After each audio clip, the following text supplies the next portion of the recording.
साथियों, हाल ही में तमिलनाडु के मुख्यमंत्री एम.के. स्टालिन ने घोषणा की है कि जो भी व्यक्ति सिंधु घाटी सभ्यता की लिपि को पढ़ेगा वह उसे $1 मिलियन अमेरिकी डॉलर का इनाम देंगे।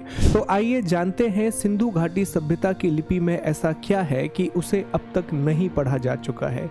साथियों, सिंधु घाटी सभ्यता का विकास लगभग 3300 ईसा पूर्व भारतीय उपमहाद्वीप के उत्तर पश्चिम क्षेत्र में हुआ था।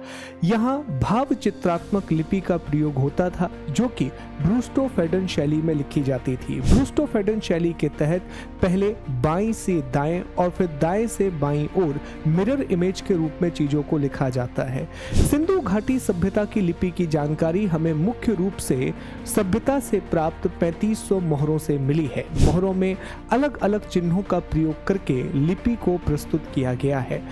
अब जानते हैं कि इसको पढ़ने में क्या क्या समस्याएं हैं। सबसे पहली समस्या है कि अब तक हमें 450 से भी अधिक चिन्ह मिले हैं, पर इसमें से सिर्फ 31 चिन्ह ही हैं जो 100 बार से अधिक रिपीट होते हैं। अर्थात चिन्हों का रिपीट ना होना इस लिपि को पढ़ने में पहली समस्या है।